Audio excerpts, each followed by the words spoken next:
বিশেষ করে এখানে কয়েকটি মসজিদ, মাদ্রাসা সহ প্রাথমিক বিদ্যালয় রয়েছে এবং শত শত পরিবার এখানে বসবাস করছে। সবাই কিন্তু এখান থেকে চলে গিয়ে অন্য জায়গায় ঘর করতে পারবে এমন পরিস্থিতি নেই। আমরা সচেতন মহল এবং পাশাপাশি যারা সংশ্লিষ্ট কর্তৃপক্ষ রয়েছে তাদের দৃষ্টি আকর্ষণ করব, আপনারা অতি দ্রুত সময়ের মধ্যে এই বাঁধ রক্ষায় পদক্ষেপ গ্রহণ করতে হবে। পাশাপাশি যারা এখানকার এলাকাবাসী রয়েছে তারা এই অবৈধভাবে বালি উত্তোলন রোধ করতে সচেষ্ট থাকতে হবে এবং সবসময় প্রশাসনের সাথে সহযোগিতা করতে হবে।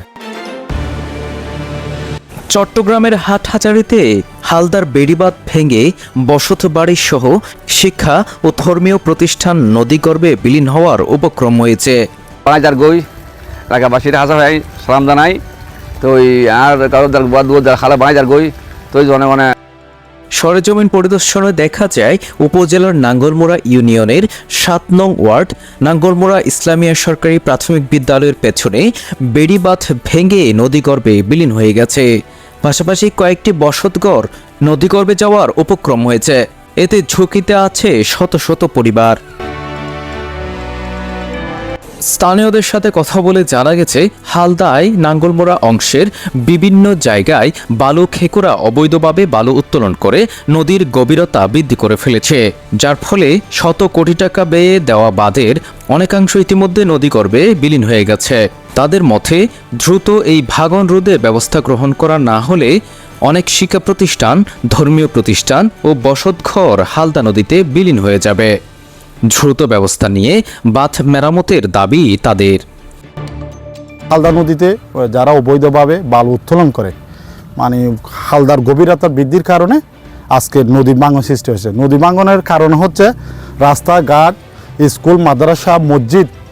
আমাদের নাঙ্গলমোড়ার মধ্যে একটা রুট আছে, একটা শুধু একটা মেন রুট, এটাই যে মেন রুটটা চলে গেলে নাঙ্গলমোড়ার অস্তিত্ব থাকবে না। এখানে কিছু অসাধু ব্যবসায়ী বিভিন্ন গ্রুপের নাম করে এই দল করে এই দল করে মানে বালু তোলার চেষ্টা করেছিল। এলাকাবাসী সবাই যারা বালু তুলে দুষ্কৃতকারীকে দমন করার জন্য এলাকাবাসী সবাই ঐক্যবদ্ধ হয়ে যারা বালু তুলে তাদের বিরুদ্ধে একটা সোচ্চার আন্দোলন গড়ে তুলছে। আমরা চাচ্ছি ইতিমধ্যে এই এলাকার মধ্যে অতি শীঘ্রই যেন তাড়াতাড়ি কাজটা সীমিত আকারে শেষ করার জন্য আমরা বিনীতভাবে অনুরোধ করছি সবার উদ্দেশ্যে। চাচ্ছি তাড়াতাড়ি যেন এই বেশি ভাঙনটা যদি অতি দ্রুত ছড়ানো পড়ে, তার জন্য আমরা চাচ্ছি তাড়াতাড়ি যেন আমরা আকুল আবেদন যেন এই এলাকাবাসী রক্ষা পাই এই ভাঙন থেকে। তো আমরা সবাই সহযোগিতা কামনা করছি। স্থানীয় ইউপি সদস্য মোহাম্মদ সগির জানান, বিষয়টি আমরা পানি উন্নয়ন বোর্ডকে অবহিত করেছি। পানি উন্নয়ন বোর্ড কর্তৃক উক্ত স্থান পরিদর্শন করা হয়েছে। আশা করি দ্রুত কাজ শুরু হবে। পানি উন্নয়ন বোর্ড থেকে ইঞ্জিনিয়ার আসছিল, জি, ওরা দেখে গেছে, ম্যাপ করে গেছে, আবার আসবে, জি, আবার আসবে, ওরা বলছে এ বিষয়ে চট্টগ্রাম পানি উন্নয়ন বোর্ডের উপবিভাগীয় প্রকৌশলী মোহাম্মদ শাহিন বাদশা মুঠোফোনে জানান, আমরা ইতিমধ্যে ক্ষতিগ্রস্ত স্থানটি পরিদর্শন করেছি, একটা সার্ভেও করেছি। আশা করছি দ্রুত সময়ে মেরামত কাজ শুরু করা হবে।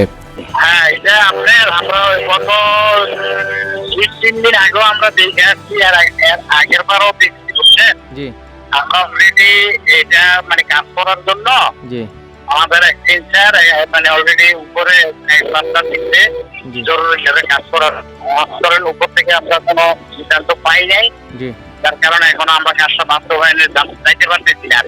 আচ্ছা, আমরা আশা করি এটা করতে পারবো।